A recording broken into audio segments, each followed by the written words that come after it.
Nah, di episode ini mungkin kita akan belajar apa yang baru di Laravel lagi. Kenapa saya agak lama mengupdate video tutorialnya? Ya karena memang banyak sekali yang sudah membuat di YouTube sehingga kayaknya tidak perlu. Cuman karena banyak yang minta ya terpaksa juga harus dibuat. Mana tahu mereka hanya melihat di channel Parasinta, ya mungkin mereka tidak tahu ada fitur-fitur lainnya. Oke, kali ini tidak akan panjang sih karena cuman kita bahas itu schema DAM lah yang membungkus semua migration ke dalam MySQL. Extension maksudnya. Nah, jadi begini, jika kita lihat pada database, di sini ada migration folder, yang defaultnya itu adalah migration yang Anda punyai. Nah, ketika mungkin Anda lihat 4 biji seperti ini, apal ini kan gitu. Tapi ketika misalnya project Anda sudah masuk ke big, misalnya entah Anda ingin membuat e-commerce, Anda ingin membuat toko online, kan ada misalnya kategori, tag, produk, dan ketika misalnya Anda lupa menambahkan satu kolom di misalnya di product table, apa mungkin Anda modifikasi di fill-nya? Nah, apalagi fill-nya kita pakai framework kalau kita masih memodifikasi fill-nya secara manual pada database. Nah, migration inilah salah satu penjawabnya kan gitu. Nah, jadi yang kita lakukan adalah membuat migration baru sepertinya. Jadi yang kita lakukan kira-kira membuat migration baru, tetapi kira-kira misalnya ya kan kita lupa menambahkan kolom ke dalam tabel, maka yang kita lakukan artisan make migration. Nah, di sini pay attention, ketika Anda ingin menambahkan satu kolom ke dalam satu table yang sudah ada tekniknya. Jadi ketika misalnya tidak ditarget, maka dia bisa juga dengan plug table terus Anda buat di sini apa tabelnya. Tapi ketika misalnya kita buat seperti ini, add misalnya user ID to products. Nah, products ini adalah bisa dibilang prefixnya. Ya, products ini adalah prefix tabel apa yang ingin kita tambahkan kolom ini. Kira-kira seperti itu. Kita buat di sini table, kita enter, maka kita lihat di sini sudah dia buatnya. Dan jika kita lihat skema tabelnya di sini langsung produk. Nah, kemudian terus-menerus seperti itu sehingga file ini bisa sampai 100, boleh saja lebih, ya kan? Siapa tahu. Mana tahu memang programmernya lupa terus tiba-tiba atau ada penambahan dari bos atau ada penambahan dari klien. Kira-kira seperti itulah. Ya realistis saja karena apa yang dianalisis di awal itu tidak sebanding dengan apa yang terakhir-akhirnya nanti gitu. Makanya kebanyakan memang penambahan kolom itu pasti ada di setiap project apapun itu. Oke. Nah, sekarang saya akan buat sini artisan schema DAM. Sebelum itu kita akan buat sini health. Jadi Anda bisa melihat apa-apa saja yang ada di sini. Oke.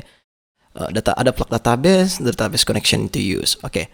Pet ada juga di sini where the schema DAM file should be stored. Oke.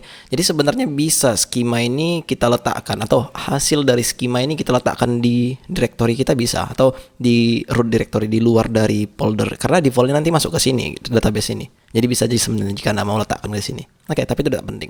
Yang paling penting yang Anda lakukan di sini adalah -prune, yaitu menghapus semua migration yang sudah ada, kemudian dibungkusnya ke dalam satu SQL. Tapi sebenarnya ketika misalnya Anda tidak melakukan prune ini juga tidak ada masalah, namun migrationnya tetap. Dan apalagi mantapnya ini DAM kalau misalnya migrationnya tetap ada.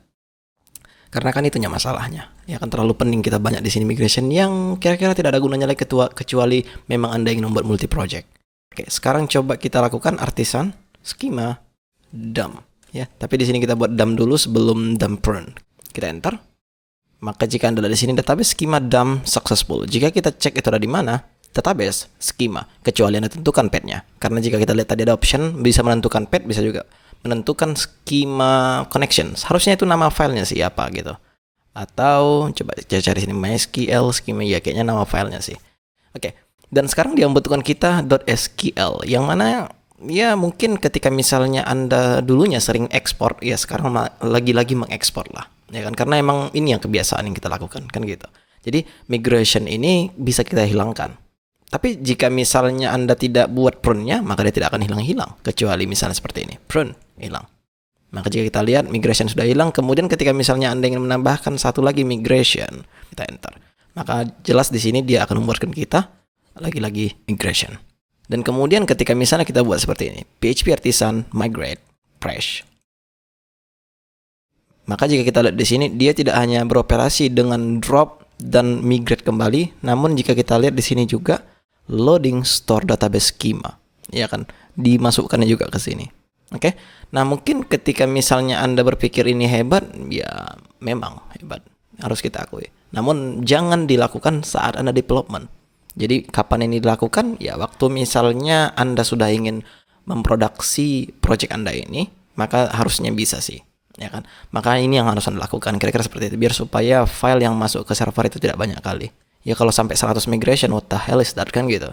Nah, coba dulu yang ini kita jalankan lagi. Artisan apa tadi? Schema dump prune ya. Schema dump prune.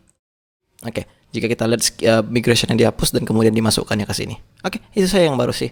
Yang nggak ada yang lain sih.